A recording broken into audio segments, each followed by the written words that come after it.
Hello, and welcome to episode 50 of the Minority Arts Appreciation Society, where we're ticking all the boxes and providing the much needed minority perspective in popular internet discourse.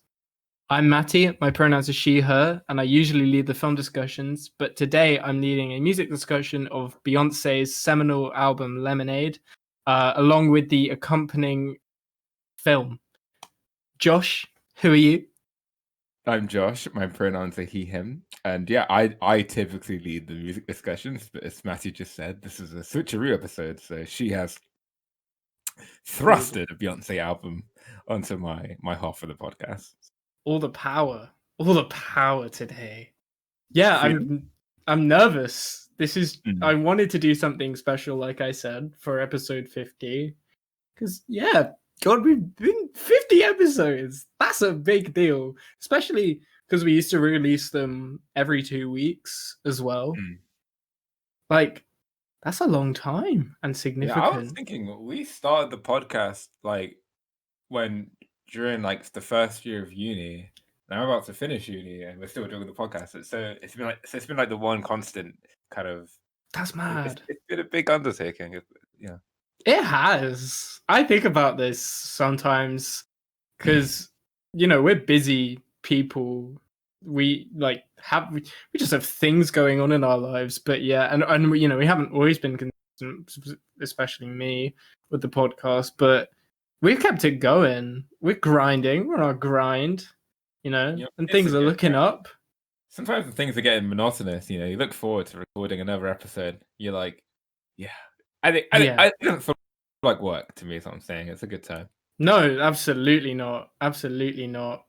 And definitely, what's crazy is going back to old episodes and looking at or just hearing how I used to talk, and I do cringe. But they say it takes 100 episodes to get a real sense of what you're doing with a podcast. And that is definitely my mentality with this. It's like, okay, everything up to 100 episodes is fair game. It's fair game. I think it's fun to dangle that invisible carrot because we can kind of be kinder with ourselves on the way there, but also, I don't necessarily cringe our older stuff. I still really like our older episodes. I do think with more time we've gotten more confident and more concise with our points, so that's very good.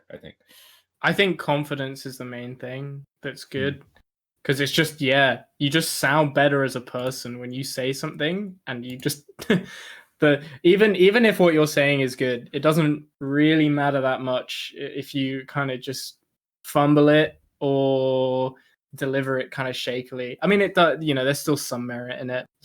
Episode 50, that's awesome. And obviously there's been other episodes along the way, so this isn't technically our 50th episode, but hey, here's to fucking us. So to jump right in, like I said, we're going to be talking about both elements of Beyonce's Lemonade. We're going to be kind of mixing the two up as we go, I've decided. I feel like, especially with the fact that the visual album is, it's a visual album. It's pretty much entirely attached to the thing, to the audio album, I guess. And if you're talking about it, you just can't really talk about the visual album without the audio. It isn't a complete thing. I didn't pick this because I knew what it was like and I wanted to talk about it specifically.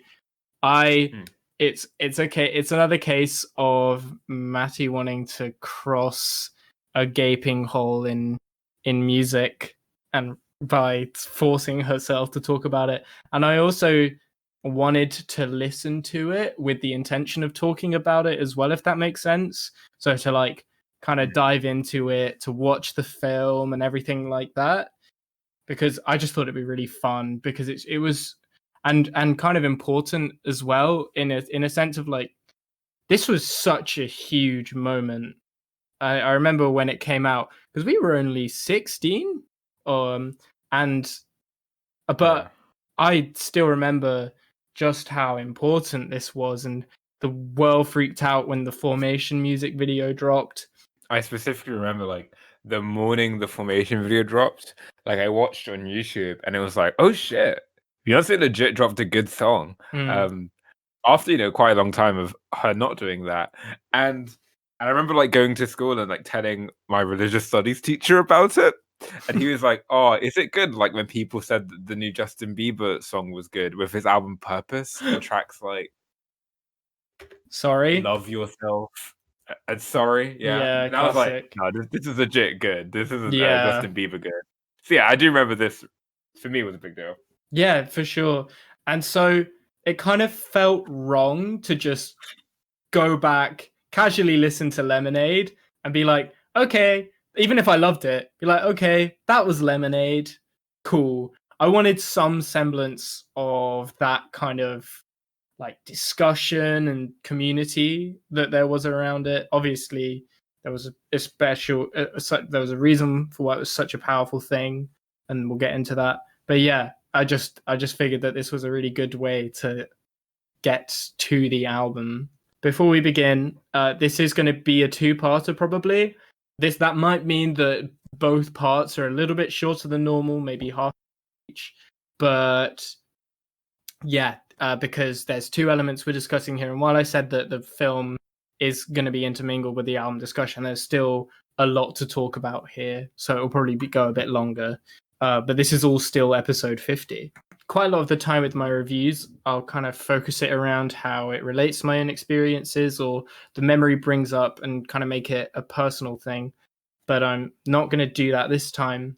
And something I really want to make clear is that I don't think this album is like a universal message and a universal experience. And what I mean by that is like, I don't want to review this by being like, well, I might not be like a black woman, but I got this out of it from my life experience. Because I feel like that's really unfair to what Lemonade is. This is purely an incredible execution of a vision for the state of black love in modern America and all of the consequences that has. There's obviously other stuff going on here, but in terms of outside messages for other communities, I really feel like this sounds like an insult, but there's nothing there. That is a testament to how incredible this is as a work of art that is so confident and unabashedly committed to its message for its community. Of course, coming at this as an oppressed person myself, I can have a sense of how powerful that is if you're a member of that community. But that's not to say I have like any sense of the actual emotional content that's so powerfully executed here. I just think every detail of this is so beautiful, and I think more than anything intriguing, especially in the video, the imagery with which Beyonce surrounds herself and distinguishes herself from begs so many questions and excites so many thoughts all the time. It's profound. We talked about accompanying visual pieces before with Kanye's Runaway film for My Beautiful Dark Twisted Fantasy. But I think this is a much more complete experience. It feels like a feature-length film when you watch it. This isn't to say that it falls into a conventional narrative. It's like tells its story through cutaways, dance, and performance, and sometimes just through the human body itself. And as it progresses, it seems to move backwards in time as we see an increasing amount of period costume and houses typical of like the South, which a lot of this album's about, obviously. And that feels like the album's messaging unfolding as we reach the end of Beyonce's emotional and personal journey for the album. And the way this is all fitted together is just so poetic. It's beautiful. So yeah, those are my opening thoughts on Lemonade. Josh, what do you think of Lemonade? Well, I guess before I get into that, it was two things. Like with comparing the visual component of this album to something like Runaway, I do feel like the Lemonade film, I do think it still feels like just a very long music video.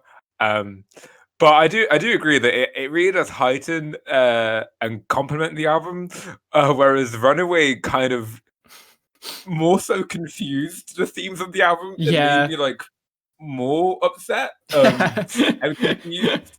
And I kind of wish I hadn't.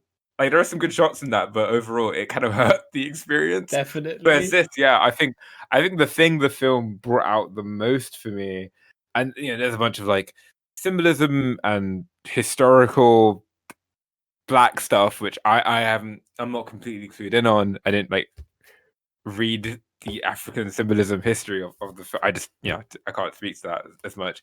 But like it really, the one thing that really hit me watching the film is it really brought out the Freudian kind of aspects of the album. And the film like overtly draws parallels between how she's viewing her husband and how she viewed her father, which is kind of implied by Daddy's the track's called Daddy Lessons, which comes in the midst of an album which is ostensibly about a relationship, right? So I thought that was super interesting, and not like in a gross way. No, yeah, not Freudian in the gross way, but kind of in terms of like it heightened the tragedy of like seeing your father and your husband, like the worst parts of your father and your husband, and also kind of looking to your mother and your grandmother for like this kind of passed down feminine strength. Like that stuff was really great in the film and like really heightened those aspects which are in the album undoubtedly. I really dug it. And then the other thing you talked about, you feel like this album's written by and for a very specific community. And I was wondering if does having been involved in relationships that had infidelity count as a community? Because I think as someone who can relate personally to that on an intimate level, that was the most hard hitting stuff in the album for me personally. I think I'm gonna be disappointed here. I do think the stuff I can't really speak to the black woman stuff, and the film has some really good stuff, like when it evokes the Malcolm X quotes about how black women are viewed. I know we're gonna get more to that discussion. But with the blackness stuff, I find with Beyonce and Jay-Z, it's really cool, like the high art black thing. But like I just can't get away from the fact that they are what is Beyonce's net worth? I know, yeah. Literally millionaires.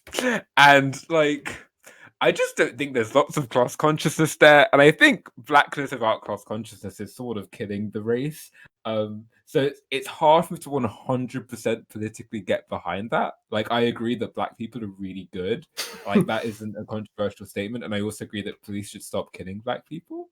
But you got to make those statements of class consciousness. And then you have, like, overt lines, which I really do not fuck with. Like, at the end of the album, I think it's Formation. It's Formation, yeah.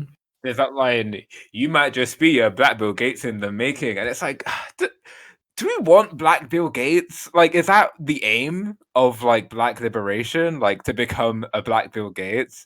Or like, is the fact that you can become a Bill Gates the whole problem, right? So that aspect of the album feels like lacking to me. But the relationship stuff, the infidelity stuff, which I can relate to, and I think emotionally would be resonant even if you've never been involved in a relationship that had infidelity. I find super resonant. So that was like my favorite part of the album, and thematically my favorite through line on the album. Yeah, I'm in like obviously being white. I'm hesitant to criticize people for the way they've escaped their oppression, I guess is how I would put it. I just mean I don't really feel like it's my place to kind of weigh in on the kind of Black Bill Gates stuff that Beyonce brings up in this album. Well, I mean, keep in mind, so much of the discussion of this album was overshadowed by the launching of Tidal with Jay-Z and Jay-Z's own kind of album, which is accompanied to this. The whole thing of Tidal and Jay-Z and Beyonce is this idea of like Black entrepreneurship, and basically the dream for this couple, the political dream, is like Ascension. the Black 1%. Yeah, it's like the black capitalist, basically. And as someone who thinks that capitalism is the thing that has had niggers on a chokehold for the past however long, like that shouldn't be the dream. Mm-hmm. And as inspiring as a lot of this album is, like I hate to be the grouchy black communist on the podcast, but No. political takes are limited in that regard. Yeah. That doesn't necessarily affect the kind of black feminine stuff, which is like I really fuck with. Mm-hmm. Just the specific economic takes that are drawn parallel with It's a massive blackness. Some of my overtone. favorite, yeah, It's you're not being grouchy. Like it's a massive Beyonce. I think one thing that we'll get onto as we discuss this album is Beyonce is this ridiculously powerful figure. Just on an emotional level, she is so captivating, and obviously a huge part of that is her material wealth, and so it plays a massive part in the vulnerability that she exposes on this album. It plays a massive part into all of that. So yeah, it's not something to just be ignored. Yeah, I mean, Beyonce did not speak out against Obama. Like, she Yeah. was cool with Obama. She rode with Obama. There was never a, hey, Obama, maybe don't drone bomb children. Mm-hmm. Like, you're not going to get that level of, like, transgression. Maybe don't go to Flint, Michigan and drink the water in a publicity stunt. Epic Obama moment. Yeah, and there's lots of photo op stuff of, like, Beyonce going to, like, Africa and, like, taking pictures of, like, the impoverished. And it's like, you really just can't escape the kind of class reading of that. And the imperialism as well. I hate to kind of bring this down so much. It's just because, like you said, that political element is such a huge part of this album that, like, if it doesn't work for you, that might be a problem. No, I get that for sure. Yeah. I really want to talk about what you brought up about the kind of Freudian stuff, because what that's such a part of this album is there is such a thing of lineage here on this album, and what's the word I'm looking for? Heritage as well. And I think that's one thing that this album authenticates incredibly beautifully, because every time you see Beyonce and she's in something, she's dressed in a particular way, or she's dressed differently, it's done with this seamlessness that is at the same time drawing attention to it by the sheer fact that it's like not spoken about. It's not spoken about, basically. And so what's incredibly powerful about that is that I do think there's something that is so incredible about Beyonce as a performer, as an artist, is her versatility in like how she's able to take so many different, especially in her image, so many different styles and make them all feel simultaneously authentic. And she does that here on this album, because to go back to their heritage element with songs like Don't Hurt Yourself and Daddy Lessons, she's reclaiming, I feel like, rock and roll and country, and that's so powerful. Like, I feel like the fact that country music isn't something that is associated with Beyonce, and the fact that there is just a very straight up country song on this album is a political musical statement. And same with Don't Hurt Yourself, because she's reclaiming rock and roll, which is as much a descendant of blues and jazz as R&B is, that she's most commonly known for. And so I feel like there is just this sense of, not even a sense, there's just this powerful hit of reclamation of your own identity in respect to your lineage. And also that plays really beautifully into the stuff she brings up with her family and how that's defined her own personal philosophies, which, we kind of talked a little bit about, but I'd be lying if I said like the making lemonade out of lemons thing didn't become a really beautiful metaphor in this album, and I think it is a really wonderful central image. Yeah, and I think the making lemonade theme, yeah, it's really potent throughout the album. And like you said, I really love it's linked to what you said about the Southern history thing. Like I really love there's a line in Formation, my daddy Alabama, mama Louisiana, he makes that Negro of that Creole, get Texas Bama. Like this idea, yeah, Southern America is so black. Yeah. Georgia, you watch the show Atlanta, these are there's a strong, rich black history, but that black history was there because of slavery. Yeah. Like that's why that happened. And reaching a beautiful artistic conclusion to kind of the way that culture has grown and developed does feel like making lemonade from lemons, kind of how these black cultures sprung from places of such great pain into distinct, wonderful, cultures. With the dresses, it was all of them in the film, right? Yeah. So, but then also kind of the general arc of this album, which again the film brings out really well, of kind of moving from a really sad, horrible finding out someone is cheating on you, to trying to turn that into like, this could make our relationship stronger. Depending on how our listeners' personal experiences with surviving infidelity have gone. Your mileage may vary and how optimistic you are about this, but hey, Jay-Z is still. And I do think the last few tracks in this album very much feel like turning that horrible inciting incident into lemonade, into like bringing us closer, and like hopefully I can understand why you did what you did, or like we can kind of work through this. Like so that lemonade theme on the album is very cohesive and very exhaustive and done very well. I like that part of the album. Yeah, and it ultimately, the lemonade is love, essentially. This is, with the album culminating towards All Night and Formation kind of being this almost, it is a closing track, but it feels more like a powerful send off, and All Night being the real end point of the journey of the album. I agree that for me, like the emotional core of this album is about infidelity. Like that is the core narrative driving this album, and I think most of the introspection of this album arises from that inciting incident. And I agree, All Night feels like the emotional conclusion to that.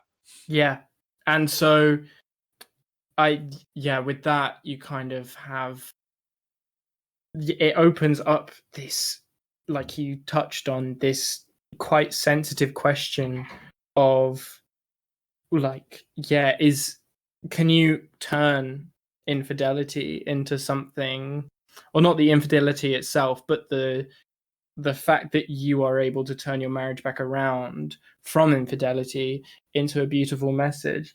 And I think for Beyonce to have taken that and relate it to the pain of Black people existing in America for centuries, and use that as a narrative tool to explore that, is incredible. And like, just, I can't believe how you can manage to do something like that, to like draw my own like experience with being like, with struggling against society. Like I don't think I could see any artist of my gender identity pull something off like that. Like, and it's so authentic as well. And I feel like obviously that is heightened by the visual element of the album, because as the album progresses, we see home video and the kind of emotional themes that come up with the literal text that comes up as a new song plays on the album. It kind of very neatly summarizes the kind of album's themes, but it never feels like you're being spoon-fed. It feels like kind of like in the video for Sandcastles, where she's just sat by the keyboard by herself. It feels like she has just sat down and written this in a night and just had this absolute bolt of wisdom from the blue and created this beautiful thing. It's just so cohesive and wonderful, but obviously that can't be true, because something this cohesive and smart can't just be made, I mean, maybe in a night, but well, yeah, I don't know about that. I mean, this album is known for having a stupid amount of collaborators Yeah, on it. that's true. Very Sandcastles is one of the tracks where there is less credits on it, but a lot of this does feel very thought out and labored over. Yeah, and that's not a problem at all. That's not, for me at least. Yeah, I can't. I think I have a tad bit of cynicism about the authenticity. I do think that these are real emotions that she felt, and I do think this album is about something real. But part of that turning it into Lemonade thing is Beyonce and Jay-Z turned their affair into millions of dollars. Lemonade made 7.7 million. I think Jay-Z's 444, which is about the same things, made as much, if not more. And then they had the Carter's album, which was their big reconciliation. It's interesting to see them turn this horrible personal relationship into a or to commodify it, right? Into a huge money thing. And yeah, I don't think anything being said of the album is insincere. Maybe that's just how you process things when you're that famous and wealthy. I feel like there is a thing, like kind of everyone does it with art, you know. Everyone does turn their it's obviously to varying degrees, but people do turn their lives into movies and characters and people that they've seen into albums and things like that. I'm not questioning the legitimacy of the emotions. Oh no, I know that. I'm way more cynical about Jay-Z than Beyonce herself, and his album, which I do view as a sister album to this, 444. That song 444 is one of the most fucking depressing rap songs I've heard. And I fully believe that this is how they're feeling, and they're going through it. Yeah, it's for sure. Interesting to look at that kind of turning the breakup into Lemonade as well, being kind of creating these ultra successful commercial pieces. I'm not saying that in a pejorative sense. That's another way the Lemonade title kind of works, I think. Okay, yeah, I see what you're saying, and yeah, like I was saying, you are won over, I think, by the experience of this album, because not only does she just own these songs, just to talk about song structure for a moment, when there's a difference in how the song's been structured up to a point, you just kind of feel completely at her mercy with how she wants to run with it in that moment. Like in the gorgeous last 20 seconds of 6-inch, where she just croons incredibly beautifully. It just shatters everything you've come to expect from that song up to that point. And then with the visual album heightening all of this, just it truly oh my god, it's just so much better than Runaway, because it just literally magnified everything about this album. For example, Sorry as well. I feel like Sorry is brought to life way more by the video for it. It's like it kind of Sorry is this disaffected kind of empowerment song, but its instrumental is actually quite stark, and with the vocal melody also just being way more simple than a lot of the other songs in this album, and the video element is much more expressive, way more animated, and you get a way more of a sense of personality than you do just from the song itself. And also like the choreography and just the number of people that are there and the neon red lighting, it's so evocative and expressive. And I know the audio album should like, and it does, I think it does, but when you're listening to it after you've seen the film, I see the imagery from the visual side, and it makes it better. And I just don't have a problem with that. With her exploring like the feelings that infidelity brought about, and kind of examining the way those feelings sort of shrapnel into kind of reflections on how she feels about her gender, her race. I really liked the constant kind of, when you're in a situation like that, when you've been cheated on, you really want to like it really makes you feel worthless. Like and your retaliation to that is like you really want to build yourself up and view yourself as this like powerful person. Like, I don't need that person, or this won't destroy me. And in this album, like those moments are kind of wrapped with this sort of like black pride and this like feminist kind of pride.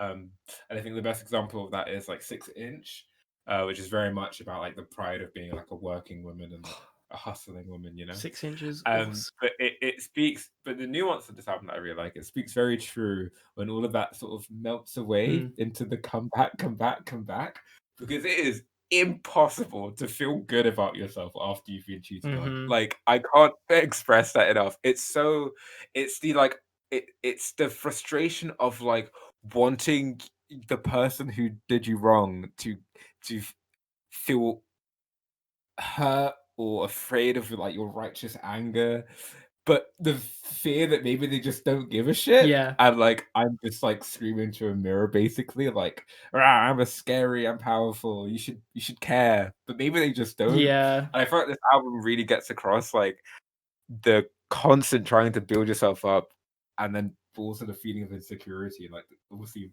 it's really difficult so I really like that nuanced emotional kind of side of this album. No, I completely agree, and it's made so powerful, and it's such a bold choice to contrast it with the black feminism messaging of it all as well, to kind of the vulnerability that you're saying there, to show that your kind of major philosophies are being shaken by this experience. That is incredibly bold. And like sonically it plays up really interesting as well, because like in the song Sorry, like I was just talking about, the song just stops when she remembers Becky with the good hair.